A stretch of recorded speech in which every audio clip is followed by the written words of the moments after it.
Let's talk about habits for financial fitness in 2024. Financial fitness, it's important. Habits you need to set to form financial fitness, just like habits you need to form to get a fit body. Let's talk about how you can achieve that in 2024. First things first, I'm going to set lifetime, yearly, monthly, weekly goals. One of the ways that a lot of people find themselves getting into trouble with hitting any kind of goal, whether that is for their physical fitness or for their financial fitness, is that they set a large goal that maybe they can hit, maybe they can't hit, but they never set intermediate goals in between that larger goal to track their progress along the way. And in my opinion, it's one of the reasons why New Year's resolutions typically end up as failed resolutions for most people. You have a large goal, a New Year's resolution can be considered a large near-term goal. I want to lose 20 pounds in 2024, for example. Or I want to save an emergency fund of $20,000 in 2024. While those goals are laudable, the problem with goals like that is that you don't specify the individual points in between each of those goals. How much do you want to have saved 2 weeks from now? How much weight do you want to have lost 2 weeks from now?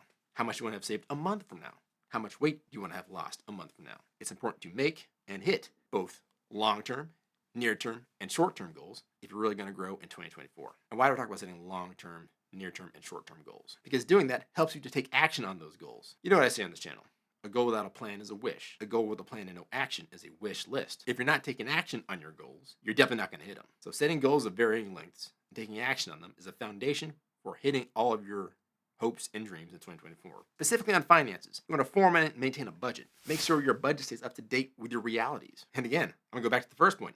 It's important to set long, short, and near-term goals. Because things change, if your long-term goal doesn't change, you're going to need to adjust in the near term and in the short term. So keep that in mind. Another important point is to invest now. I've always had an interest in investing in finance. I wish I didn't wait until I was in my late 20s to start. No matter what your age, now is always the best time to start. You'll learn more as you go, especially if you watch channels like this and others. But you got to get out there and you got to make mistakes. You got to learn from them and you got to be a better investor. Another point. Saving and investing is great, but you can only invest what you have. Think about growing your income. How does one grow their income? Well, obviously you have to offer more value to people. You can either grow the skills that help you to get the job that you have right now. You can add a side hustle on top of your job. There are a number of ways to achieve it. You definitely want to think about it, set goals for it, and take action on those goals to achieve it. Another thing that you want to do in 2024 is make sure your emergency fund is looking great. How is your emergency fund looking?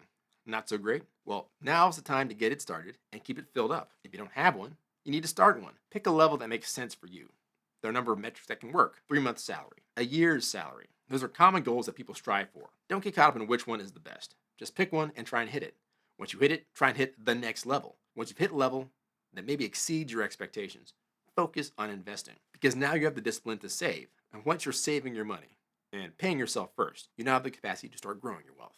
Well, how can I do that? You may ask. You need to keep learning about finances and money. You see, all of the above becomes a lot easier the more knowledge that you accrue. Saving a significant amount for an emergency fund is easier if you understand about laddering debt instruments like CDs and bonds. Understanding how to avoid paying interest and understanding how to accumulate interest becomes easier too. Never stop learning. Speaking about learning about accruing interest, I have a video on that very topic. Be sure to check it out. This is Derek West for Finance Squared. Like, subscribe, click the notification bell. And remember, a goal without a plan is a wish. A goal with a plan and no action is a wish list. I'll catch you in the next video. Peace.